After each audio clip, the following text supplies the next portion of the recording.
Welcome back students. Today lecture number 19 that is about stem cells. आज के lecture में हम stem cells के बारे में पढ़ेंगे.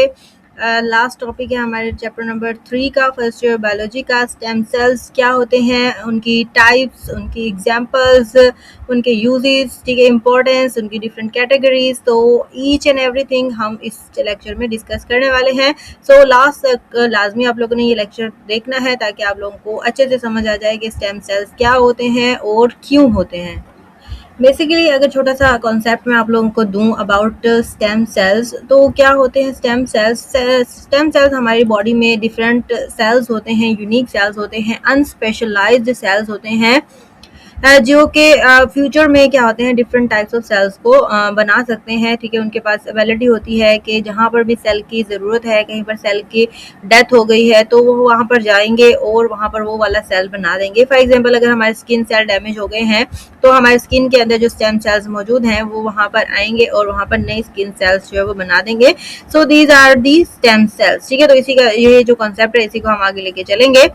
So what are stem cells? The stem cells are unique cells with the remarkable ability to develop into many different cell types in the body. So stem cells जो है वो different types of cells बना सकते हैं. ठीक है, इनके पास ये ability होती है. When stem cells divide, each new cell has the potential either to remain a stem cell or to become specialized cells such as the muscle cell, a red blood cell or a brain cells. वो कह रहे हैं जब एक stem cell जो है वो living cells ही होते हैं, उनके अंदर भी माइटोसिस का अमल हो रहा होता है. वो एक सेल से दो सेल में बन जाते हैं, उनके अंदर डिफरेंट डिवीजन का अमल होता है, लेकिन उनके पास जो है वो पोटेंशियल होता है कि या तो वो स्टेम सेल ही रहे. मतलब क्या है कि वो स्टेम सेल 1 से 2 बन गए, 2 से 4, ठीक है, जितने भी बन गए हैं, ठीक है, तो उनके पास ये एबिलिटी है, उनके पास ये पोटेंशियल है, या तो वो स्टेम सेल की फॉर्म में ही रहे या फिर वो हो सकता है कि उनके अंदर मजीद जो है वो डिफरेंशिएशन हो जाए और वो कुछ स्पेशलाइज सेल बना दें, लाइक मसल सेल बना दें, रेड ब्लड सेल बना दें या कोई ब्रेन सेल बना दें. ठीक है, तो ये इनके पास एबिलिटी होती है. The following are the major categories of the stem cells on the basis of number of types of cells which they can make. ठीक है, तो वो कितने सेल्स बना सकते हैं, ठीक है, उनकी बेस पे उसकी टाइप्स होती है. मेजर टाइप किसकी बेस पे है, number of cells which they can make, मतलब कितने सेल्स मजीद बनाने की उनके अंदर एबिलिटी है. सो यहाँ पर है कि कितने टाइप की सेल बना सकते हैं. पहली कैटेगरी है हमारे पास टोटिपोटेंट. ठीक है, स्टेम सेल्स की टाइप है ये totipotent. That second one is the pluripotent and third one is the multipotent, oligopotent and unipotent. ठीक है, तो ये जो है वो कि मतलब किस बेस पे इनकी टाइप्स हैं कि वो मजीद आगे कितने टाइप्स के सेल में डिफरेंशिएट हो सकते हैं. तो इस बेस पे उनकी डिफरेंट टाइप्स हैं. तो टोटिपोटेंट ऐसे सेल्स हैं the stem cell that can differentiate into all possible types of cells. ठीक है, कि वो डिवाइड होके डिफरेंशिएट होके कोई भी सेल बना सकते हैं बॉडी का किसी भी सेल में. ठीक है, मतलब बॉडी के जितने भी सेल्स होते हैं वो सारे ही इनके जरिए बन सकते हैं. मतलब पूरा एक जानदार बन सकता है. मतलब वो सेल होता है जिसके अंदर एक पूरे जानदार के लिए पूरे जानदार की सारी इंफॉर्मेशन होती है इसके पास. ठीक है, ये अगर इसी एक स्टेम सेल को मतलब जो टोटिपोटेंट होता है उसको हम यूज कर ले, ठीक है, तो हम इससे पूरा एक ऑर्गेनिज्म बना सकते हैं. ठीक है, तो ऐसे सेल्स को हम क्या कहते हैं, टोटिपोटेंट कहते हैं. For example zygote. ठीक है, एक जाइगोट जो है उसकी बेस्ट एग्जाम्पल है. And this sales produce by the first few division in the zygote. तो मतलब एक जाइगोट, ठीक है, एक जाइगोट जिसके पास एक ऑर्गेनिज्म बनाने की पूरी इन्फॉर्मेशन होती है. ठीक है, तो वो आगे जाके पूरी बॉडी के सेल्स कोई भी सेल्स बना सकते हैं. ठीक है, तो उनको हम क्या कहते हैं, टोटिपोटेंट कहते हैं. देन उसके बाद pluripotent. these cells can turn into almost any cell. ये भी जो है वो डिफरेंट टाइप्स ऑफ सेल बना सकते हैं. ठीक है, ये भी क्या है, मल्टीपल साइज. ठीक है, पूरा ऑर्गेनिज्म नहीं बना सकते but multiple types of cells जो है वो बना सकते हैं किसी भी सेल की टाइप में. Cells from the early embryo, जैसे कि अर्ली एम्ब्रियो जैसे कि मरोला होता है, ब्लास्टुला होता है. ठीक है, वो बहुत सारे सेल्स वो उस टाइम डिवीजन का अमल हो ही रहा होता है. ठीक है, तो डिफरेंट सेल्स जो है वो बन रहे होते हैं, तो वो भी जो है कोई भी सेल बना सकते हैं. देन उसके बाद है multipotent. These cells can differentiate into a closely related family of cells. ठीक है, मल्टीपोटेंट क्या होते हैं कि एक जैसे सेल्स मतलब जो आसपास मौजूद हैं, like blood cells. Blood cells की 3 टाइप्स हैं, red blood, white blood cells और प्लेटलेट्स. ठीक है, तो जो सेल लाइक बॉडीज होती हैं, तो ऐसे सेल्स जो कि एक रिलेटेड फैमिली ऑफ ग्रुप में डिफरेंशिएट हो सकते हैं. मतलब एक सेल है वो डिफरेंशिएट होकर रेड ब्लड सेल्स भी बना सकता है, वाइट ब्लड सेल भी बना सकता है या प्लेटलेट भी बना सकता है. इसके अलावा ये नहीं होगा कि वो नर्व सेल बना दे या मसल सेल बना दे, ठीक है। एक ही स्पेसिफिक फैमिली जो सेल की होती है, ठीक है, उसकी जो टाइप्स होती है डिफरेंट, तो उनको ही जो है वो बना सकता है। ऐसे सेल्स को हम क्या कहते हैं, मल्टीपोटेंट कहते हैं। फॉर एग्जांपल हीमाटोपोइटिक स्टेम सेल्स, ठीक है, जो सेल के जो हमारे होते हैं, लीवर के जो सेल्स होते हैं, ठीक है, जो ब्लड के सेल्स होते हैं, stem cells, they can become red, white और प्लेटलेट्स, ठीक है, कोई भी सेल बना सकते हैं, तो उनको हम मल्टीपोटेंट कहते हैं। देन उसके बाद oligo, they can differentiate into few different cell types, तो वो अलग अलग टाइप्स में 2 या 3 ऑप्शन होते हैं, उसके बाद या तो वो बन जाएगा या दूसरा बन जाएगा। मीन्स के अडल्ट लिम्फॉइड और माइलॉइड स्टेम सेल्स, ठीक है, इनके पास इनके जो स्टेम सेल्स होते हैं, इनके पास 2 ही या 3 ही ऑप्शन होते हैं कि या तो वो लिम्फ सेल बन जाएंगे या फिर वो माइलॉइड सेल्स बन जाएंगे, ठीक है, तो इसके अलावा और कोई नहीं बन सकते। तो ऐसे सेल्स को या ऐसे स्टेम सेल्स को हम ओलिगोपोटेंट कहते हैं। देन उसके बाद यूनिपोटेंट, यूनि मीन्स वन, ठीक है, they can only produce cells of one kind, वो सिर्फ एक ही सेल टाइप, एक ही टाइप के सेल बना सकते हैं, like muscle cell, adult muscle stem cells, ठीक है, जो कि मसल के अंदर जो सेल्स होते हैं उसके स्टेम सेल्स हैं, ठीक है, वो स्पेसिफिक है कि वो मसल सेल ही बनाएंगे। जैसे कार्डिक अगर स्टेम सेल्स हैं तो वो कार्डिक मतलब हार्ट से रिलेटेड ही सेल्स बनाएंगे। तो इस तरीके से ये तो है। However they are still stem cells because they can renew themselves, ठीक है, वो अपने आप को रिन्यू कर सकते हैं, तो इसलिए उनको हम यूनिपोटेंट कहते हैं, ठीक है। तो मतलब हमने तो ये कहा था ना कि जो अलग अलग टाइप के डिफरेंट टाइप्स ऑफ सेल बना सकते हैं उनको हम स्टेम सेल्स कहते हैं, बट यूनिपोटेंट में वो सिर्फ एक काइंड का बना रहा है, बट इसको भी हम क्या कहते हैं, स्टेम सेल ही कहते हैं, क्योंकि वो अपने आप को रिन्यू कर सकते हैं। अगर वो खराब हो जाता है वो खुद को दोबारा रिपेयर कर सकते हैं, यूनिपोटेंट ऐसे सेल्स होते हैं, ठीक है। तो ये स्टेम सेल्स की टाइप हो गई है, ठीक है, on the basis of number of types of cells which they can make, कि वो कितने टाइप के सेल बना सकते हैं उसकी बेस पे हमने उसकी डिफरेंट टाइप पढ़ ली है। नेक्स्ट हमारे पास है use of stem sales. Stem cells क्यों जरूरी होते हैं, क्यों है हमारी बॉडी में, मतलब सारे ही डिफरेंशिएट, मतलब जाइगोट से एम्ब्रियो की फॉर्म में तो चलो हों हमारे स्टेम सेल्स में, बट ओवरऑल पूरी लाइफ में हमारे बॉडी में स्टेम सेल्स क्यों मौजूद रहते हैं, क्या यूज होता है उनका, क्यों जरूरी होते हैं। सो दीज आर मीन्स के रिजनरेटिव मेडिसिन के हमारे सेल में, ठीक है, मे बी अगर हमारे सेल का अगर स्टेम सेल्स नहीं होते तो हमारी बॉडी में जितने भी डैमेजेस हो जाते हैं, हार्ट सेल्स की डेथ होती है, ब्लड सेल्स मर जाते हैं, ठीक है, कोई भी चोट लगती है तो उसकी वजह से जो है वो डेथ हो जाती है सेल की, बट अगर हमारे बॉडी में स्टेम सेल्स नहीं होंगे तो वो सेल्स दोबारा नहीं बनेंगे, ठीक है। तो इस तरीके से ये एक रिजनरेटिव एक नेचुरल मेडिसिन के तौर पर हमारे बॉडी के अंदर मौजूद रहते हैं। सो नेचुरली तौर पर तो ये काम कर रहे होते हैं, बट अगर ये नेचुरली तौर पर स्टेम सेल्स तो उनको मेडिसिन में जो है वो यूज़ किया जाता है, क्योंकि हमें पता है कि स्टेम सेल्स जो है वो रिपेयरिंग तो का काम कर सकते हैं ना, रिपेयर कर सकते हैं, रिप्लेस कर सकते हैं, तो उनको डिफरेंट ड्रग्स में डिफरेंट ऐसी डिसीज़ को ट्रीट करने के लिए इस्तेमाल किया जाता है, जहाँ पर नई सेल्स बनाने की ज़रूरत पड़ती है या पहले से डैमेज सेल्स को जो है वो रिपेयर करने की ज़रूरत पड़ती है।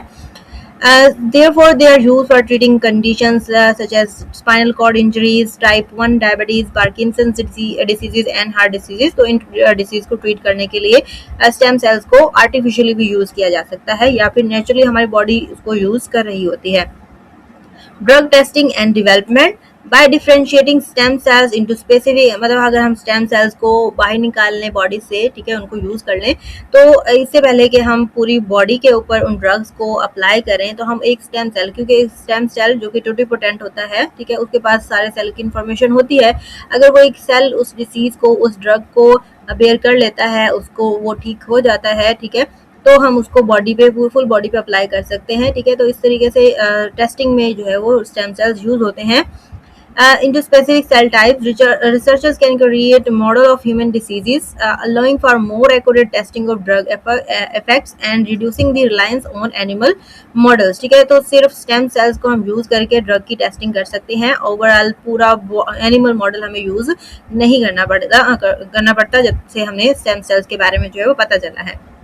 देन उसके बाद personalize medicine, stem cells can be derived from a patient's own cells, ठीक है, एक पेशेंट है, ठीक है, उसी के बॉडी से हम सेल ले लें, स्टेम सेल्स ले लें, ठीक है, इसकी वजह से मतलब हम देखेंगे उसके अंदर क्या डिसीज है, क्या कमी है, किसकी वजह से क्यों बीमारी हो रही है, तो एक स्टेम सेल का पूरा मुआयना करने के बाद उसको पर्सनलाइज्ड अप्रोच करने के बाद हम उसके लिए जो है वो इफेक्टिव थेरेपीज या ड्रग्स जो है वो बना सकते हैं, ठीक है। अगर किसी चीज़ के बीमारी का पता नहीं चल रहा है तो हम उसको ओवरऑल उसका सेल निकाल के उसको स्टडी कर लें। Reducing the risk of immune rejection when use in treatments. तो मतलब अगर हम कोई इम्यूनाइजेशन या वैक्सीनेशन या ड्रग्स यूज़ कर रहे हैं बॉडी पे, तो उसको पूरी ओवरऑल पूरी बॉडी पे यूज़ करने से पहले हम उसको जो है वो एक के पेशेंट्स के सेल के ऊपर या एक सेल ले लें, दो मतलब कुछ ग्रुप ऑफ सेल ले लें, ठीक है, उसके ऊपर हम अप्लाई करके देखते हैं। This personalize approach can lead to more effective and safer therapist, ठीक है, मतलब अगर उस ड्रग का कोई नुकसान होना है तो हमें पहले पता चल जाएगा, ओवरऑल पूरे इंसान को या पेशेंट को नुकसान नहीं होगा उसका, ठीक है, तो हम इससे क्या हो जाता है, जो रिस्क है इम्यून रिजेक्शन का या फिर जो थेरेपी है, ठीक है, अगर उसका कोई नुकसान है तो उससे हमें पहले ही पता चल जाता है। तो इस वजह से इसको हम क्या कहते हैं, ये जो स्टेम सेल्स हैं या इसकी जो नॉलेज है उसको प्रॉपर तरीके से अच्छे तरीके से यूज़ किया जा रहा है, ठीक है। तो बहुत सारे यूजेस होते हैं, नेचुरली हमारी बॉडी भी जो है वो ये काम जो है वो कर रही है, तो इसी के नॉलेज को इस्तेमाल करके उन्होंने बहुत सारे जो है वो डिफरेंट मैकेनिज्म में, डिफरेंट रिसर्च में स्टेम सेल्स को यूज़ किया जा रहा है। देन उसके बाद कैटेगरीज ऑफ स्टेम सेल्स की कैटेगरीज हमने टाइप पढ़ी थी उसकी, ठीक है, वो टाइप अलग ही चीज़ होती है और ये जो कैटेगरीज हैं वो अलग होती हैं, सेपरेट होती हैं। वो तो हम देखा था ना स्टेम सेल्स की टाइप के, वो आगे जाके कितने टाइप्स के सेल बना रही है, ठीक है, तो उसकी बेस पे हमने उसकी टाइप्स रखी थी, जनरल सी एक टाइप सी, ठीक है। अब हमने देखना है कि उसकी मेजर कैटेगरीज कौन सी हैं, कि वो काम क्या करते हैं, ठीक है, उनका काम क्या होता है। काम की बेस पे अगर हम देखें, फंक्शन की बेस पे उनके कैटेगरीज देखें, तो हमारे पास आती हैं embryonic stem sales and adult stem sales, and उसके बाद थर्ड आती है हमारे पास इंड्यूस्ड प्लूरिपोटेंट स्टेम सेल्स, ठीक है। तो ये 3 टाइप्स होती हैं हमारे पास, स्टेम सेल्स की 3 कैटेगरीज होती हैं। तो अब उनके बारे में हम डिटेल में पढ़ेंगे कि क्या होते हैं ये एम्ब्रियोनिक स्टेम सेल्स, क्या होते हैं, that is also called ESCs, ठीक है। ESCs are derived from the inner cell mass of blastocyst, early stage embryo, ठीक है। डेवलपमेंट ऑफ चिक का पूरा लेक्चर आपको मेरे यूट्यूब चैनल से मिल जाएगा, जिसमें मैंने जो है वो डेवलपमेंट के सारे प्रोसेसेस को डिटेल में डिस्कस किया है। दैट इज के ब्लास्ट क्लीवेज कैसे होती है, एम्ब्रोला कैसे बनता है, ब्लास्टूला, गैस्ट्रूला, न्यूरोलेशन, ठीक है, each and every process I have discuss in detail. तो अगर आप लोगों ने समझना है तो आप लोग उस लेक्चर को ले सकते हैं, अदरवाइज मैं आपको सिंपल सा थोड़ा सा बता देती हूँ कि अर्ली एम्ब्रियो स्टेजेस पे जो सेल्स डिवाइड हो रहे होते हैं, ठीक है, मेम्ब्रेन बनती है, एक थोड़ी सी कैविटी इसके अंदर बन जाती है, तो उस स्टेज पे जो एम्ब्रियो होता है उसको हम ब्लास्टूला कहते हैं, ठीक है। उस ब्लास्टूला के अंदर जो है वो क्या होते हैं, कुछ ब्लास्टोसिस्ट बन जाते हैं, इनर मास ऑफ सेल्स बनता है, जिसको हम क्या कहते हैं, मतलब जो सेल्स होते हैं वो बार बार डिवाइड होते हैं, बहुत सारे सेल्स बना रहे होते हैं, क्योंकि आगे जाके इन्हीं सेल्स ने डिफरेंट टिश्यूज, ऑर्गन्स और ऑर्गन सिस्टम्स बनाने होते हैं। तो यहाँ पर बहुत सारे सेल्स बनते हैं, जिनको यहाँ पर ये जो मास ऑफ सेल बन गया है उसको हम क्या कहते हैं, ब्लास्टोसिस्ट कहते हैं। These stem cells are pluripotent, ये क्या होते हैं, प्लूरिपोटेंट होते हैं। प्लूरिपोटेंट हमने पढ़ा था कि जो क्या करते हैं, नियरली ऑल सेल टाइप्स में डिवाइड हो जाते हैं, एनी टाइप, ठीक है, जो कि टूटिपोटेंट और प्लूरिपोटेंट ज़्यादातर सेम ही होते हैं, ठीक है। तो वो प्लूरिपोटेंट होते हैं, ठीक है, जिसका हमने टाइप पढ़ा था, ठीक है। डिफरेंट ऑल बॉडी जो टाइप्स ऑफ सेल्स हैं उसमें वो डिवाइड हो जाएंगे, डिफ्रेंशिएट हो सकते हैं। They have high differentiation potential, इनके पास जो डिफरेंशिएशन पोटेंशियल होता है बहुत ज़्यादा होता है, क्योंकि अर्ली स्टेज के सेल्स है ना, तो वो किसी भी सेल में उनको जो है सिग्नल मिलेगा तो वो डिफरेंशिएट हो जाएंगे, making them extremely versatile for research and therapy, ठीक है। तो उसकी वजह से इनको स्टडी करना, ठीक है, बहुत ही ज़्यादा जो है वो क्या है, मतलब इम्पोर्टेंट हो गया है। डिफरेंट मतलब आगे चल के वो कोई भी सेल बना सकते हैं, तो हम उसको जो है वो उसका एक ब्लास्टोसिस्ट ले लें, ब्लास्टो साइट, ठीक है, तो एक सेल का हम जो है वो आसानी से जो है वो स्टडी कर सकते हैं नेक्स्ट मतलब स्टेजेस के लिए, कि आगे एम्ब्रियो में अंदर कौन कौन सी चेंजेस आने वाले हैं। Ethical concerns of using ECS, मतलब अगर एक ऐसा है कि हम उसको इथिकली यूज़ करें ह्यूमन एम्ब्रियो के लिए, तो टेरिटोरा फॉर्मेशन के मतलब अगर अर्ली प्रेगनेंसी में अगर हमने देखा है पहली प्रेगनेंसी जो है वो रिटेन नहीं हो पा रही है, बार बार जो है वो मिसकैरेज हो जाता है या कोई और मसला हो जाता है, ऑफ स्प्रिंग सही नहीं हो रहे हैं, तो ड्यूरिंग प्रेगनेंसी हम क्या करें, ECS का इथिकली हम ECS लेके उसकी स्टडी करें, और उसके अंदर कोई चेंजेस हैं या कोई डैमेज है तो उसको सही कर दें। तो इस तरीके से इसका जो एक इथिकल यूज़ है वो ECS का हम कर सकते हैं, ह्यूमन के बेनिफिट के लिए हम इस चीज़ को यूज़ कर सकते हैं। Include the use of human embryos, risk of teratoma formation and potential immune rejection. तो इन सब चीज़ों के लिए हम इसको इथिकली यूज कर सकते हैं। So these are the embryonic stem cell, जो कि एम्ब्रियो के दौरान जो कि सेल्स होते हैं उनको यूज किया जाता है डिफरेंट कैटेगरीज के लिए, डिफरेंट चीज़ों के लिए, डिफरेंट मैकेनिज्म, डिफरेंट रिसर्च के लिए। तो वो क्या होते हैं, एम्ब्रियोनिक स्टेम सेल्स कहलाते हैं। देन उसके बाद होते हैं अडल्ट स्टेम सेल्स, मतलब एक इंसान पूरा बन गया है, ठीक है। जैसे अगर हम अडल्ट हैं तो हमारे बॉडी के अंदर जो भी सेल्स हैं, तो हमारी बॉडी में भी स्टेम सेल्स मौजूद हैं, तो उनको हम क्या कहते हैं, अडल्ट स्टेम सेल्स कहते हैं। मतलब वो हमारी बॉडी में स्टोर रहते हैं फ्यूचर यूज के लिए। उन्होंने जो है वो डिफरेंट सेल्स जो है वो बनाने होते हैं, ठीक है। तो वो क्या कहलाते हैं, हमारे पास अडल्ट स्टेम सेल्स कहलाते हैं। So these are the multipotent, वो क्या होते हैं, मल्टीपोटेंट होते हैं कि जहाँ पर वो मौजूद हैं वो उसी टाइप के सेल्स बनाएंगे। मीन्स कि अगर बोन मैरो के सेल्स हैं तो उन्होंने सेल्स बनाने हैं, ब्लड सेल्स ही बनाने हैं, ठीक है, या बून के सेल्स बनाने हैं। These stem cells are found in various tissues throughout the body such as bone marrow, fat and blood. तो वो डिफरेंट बॉडी पार्ट्स में मौजूद होते हैं, लाइक बोन मैरो में, फैट में, ब्लड में। These are multipotent, meaning they can differentiate into a limited range of cell types related to their tissues of origin. Using them involves less ethical controversy, lower risk of immune rejection when derived from the patient's own tissues. तो इनको use किया जा सकता है। This is less ethically controversy, मतलब इसको use करना इतना ज्यादा जो है वो डिफरेंट वो नहीं होता, इथिकल इथिक्स के खिलाफ नहीं होता है। आप किसी भी बीमारी के इलाज के लिए उसको स्टडी कर सकते हैं। मतलब ऐसे भी अगर कोई रिसर्च चाहिए तो हम ब्लड ले लेते हैं, कोई टेस्ट करवाना होता है, ठीक है, ब्लड टेस्ट होता है, डिफरेंट हार्मोनल टेस्ट होते हैं, डिफरेंट फैट टेस्ट होता है। तो ये जो है वो इतना ज़्यादा एथिकल जो है वो इथिक्स के खिलाफ नहीं होता। However, they have limited differentiation potential and are harder to isolate and culture, ठीक है। तो ये इनके पास जो डिफरेंशिएशन का पोटेंशियल होता है वो इतना ज़्यादा नहीं होता as compare to embryonic stem cells. So इनको थोड़ा सा जो है वो हार्डर टू आइसोलेट है, ठीक है। मतलब बोन से हमने सेल निकालना है तो जाहिर सी बात है अडल्ट को जो है वो थोड़ा सा पेन भी होता है, पेनफुल प्रोसीजर होते हैं। लेकिन डिफ्रेंशिएशन तो प्रोसेस नहीं होता, और हर एक टाइप ऑफ सेल्स के लिए हमें अलग अलग तरह के अलग अलग बॉडी पार्ट से हमें सेल लेने पड़ेंगे, ठीक है। तो ये थोड़ा सा जो है वो मुश्किल काम हो जाता है। So these are adult stem cells, ठीक है। मकसद क्या था अडल्ट सेल्स के बारे में बताना कि जो मैच्योर ह्यूमन बॉडी है या कोई भी एनिमल बॉडी है, कोई भी जानदार है, तो उसकी बॉडी से जब हम सेल्स लेते हैं तो वो क्या होते हैं, स्टेम सेल्स। वो होते अनडिफ्रेंशिएटेड ही हैं, मतलब अगर किसी भी बॉडी पार्ट में कोई सेल डैमेज हो गया है तो वो स्टेम सेल जाके वो सेल दोबारा बना देते हैं वहां पर जाके। मतलब ब्लड सेल डैमेज हो गया है तो वो वहां पर जाएंगे और ब्लड सेल्स ने बना देंगे। देन उसके बाद है induced pluripotent stem cells. Induced मतलब एक तो हमने पढ़ा अडल्ट स्टेम सेल्स और वो भी प्लूरिपोटेंट होते हैं। तो अब इसमें क्या है कि इंड्यूस है, मतलब इसको आर्टिफिशियली इंड्यूस करवाया जाता है, ठीक है। ऐसे सेल्स होते हैं स्टेम सेल्स, ठीक है, जिनको इंड्यूस करवाया जाएगा कि वो डिफ्रेंशिएट हो जाए।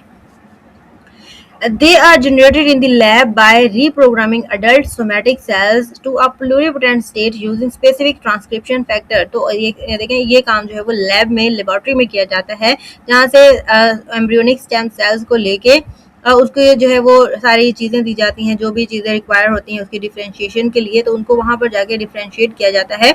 अडल्ट सोमैटिक सेल्स ले ली जाते हैं, उनको जो है वो रिप्रोग्रामिंग की जाती है, डिफरेंट ट्रांसक्रिप्शन फैक्टर्स उसको प्रोवाइड किए जाते हैं, और फिर वो क्या बन जाते हैं, स्टेम सेल्स जो है वो बन जाते हैं। बहुत सारे वहाँ पर डिवीजन शुरू हो जाती है, जिनको हम क्या कहते हैं, इंड्यूस्ड प्लूरिपोटेंट स्टेम सेल्स कहते हैं, जो कि बिल्कुल एम्ब्रियोनिक स्टेम सेल जैसे होते हैं, जो आगे चल के पूरा एक जानदार जो है वो बना सकते हैं।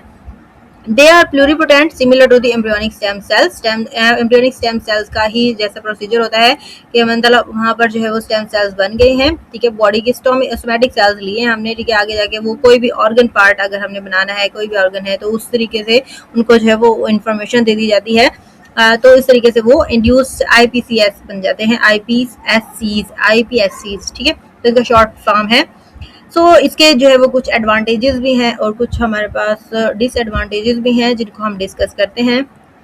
सो पहला एडवांटेज ये है कि इसमें कोई एथिकल कंट्रोवर्सी नहीं होती है, मींस के ये एथिक्स के बिल्कुल भी अगेंस्ट नहीं होता है। जस्ट बॉडी के सोमैटिक सेल्स लिए जाते हैं और उन्हीं से जो है वो बनाया जाता है। सो किसी किस्म का एम्ब्रियो डिस्ट्रक्शन नहीं होता या बॉडी पार्ट या कोई भी अनएथिकल एक्टिविटी इसके दौरान नहीं होती है।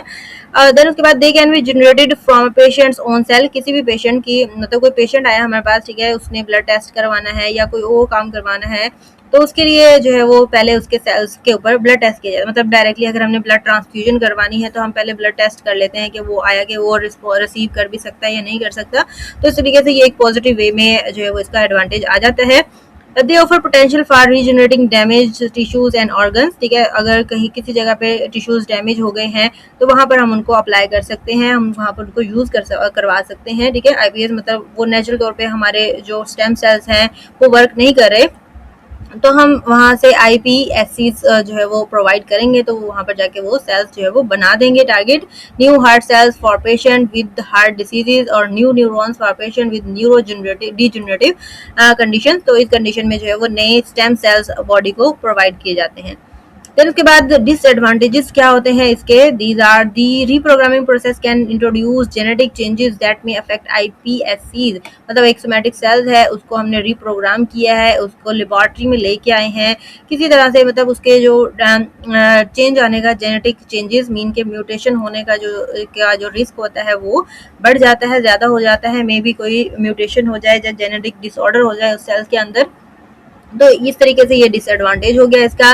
They could form tumours teratomas when transplanted into the patient, ठीक है, मतलब अगर म्यूटेशन हो जाएगी तो मे बी उसके अंदर क्या हो जाए, अगर पेशेंट को हमने ट्रांसप्लांट करवा दिया तो मे बी उसको जो है वो ट्यूमर हो सकता है, क्योंकि सेल के अंदर चेंजेस हो गए, सेल वो नॉर्मल सेल नहीं रहा और हमें उसका पता अगर नहीं चला, अगर पता चल जाता है तो फिर तो कोई मसला नहीं, हम नहीं लगाएंगे, ठीक है। लेकिन अगर पता ही नहीं चला, जेनेटिक चेंज आ गया है उसके अंदर और फिर भी हमने उसको पेशेंट को लगा दिया है, तो देर में भी ट्यूमर और कैंसर हो सकता है। Directing iPSCs to differentiate into specific fully functional cell type remain a complex task, ठीक है। तो ये एक बहुत ही मुश्किल काम है, कर लेते हैं साइंटिस्ट, ठीक है, साइंटिस्ट ने किया है ये काम, ठीक है, लेकिन फिर भी ये कॉम्प्लेक्स काम है। It is still difficult to ensure that these cell function properly. इतनी मेहनत करनी पड़ती है इस काम में, ठीक है, वो एक तो बहुत ज़्यादा जो है वो टाइम कंज्यूमिंग है, बहुत ही ज़्यादा मशीनरी लगती है इसके अंदर, लेकिन फिर भी ये बात जो है वो कंफर्म नहीं रहती है, फिर भी इसकी 100% कोई गारंटी नहीं होती है कि जो काम किया है, ये जो ट्रांसप्लांटेशन हुई है वो 100% जो है वो एक्यूरेट है, पेशेंट जो है वो क्योर हो सकता है। तो इस तरीके से ये थोड़ा सा इसके डिसएडवांटेजेस भी आ जाते हैं, ठीक है। तो ये हमारे पास सारी टाइप्स थी, that these are the categories of stem cells, जो कि हम डिस्कस कर चुके हैं। स्टेम सेल्स का हमारा जो टॉपिक है वो कंप्लीट हो गया है, हमारा lecture number 19 is completed. Means हमारा जो चैप्टर था, चैप्टर नंबर 3, वो हम कंप्लीट कर चुके हैं। स्टेम सेल्स के बारे में हमने डिटेल में पढ़ा, उसकी टाइप्स पढ़ी हैं हमने एंड उसके यूजेस पढ़े हैं, उसकी डिफरेंट कैटेगरीज पढ़ी हैं, ठीक है, उसके सब कुछ जो है वो डिटेल में हम पढ़ चुके हैं। होपफुली आप लोगों को समझ आ गया होगा, अगर समझ आ गया है तो चैनल को सब्सक्राइब लाजमी कीजिएगा। Thank you so much.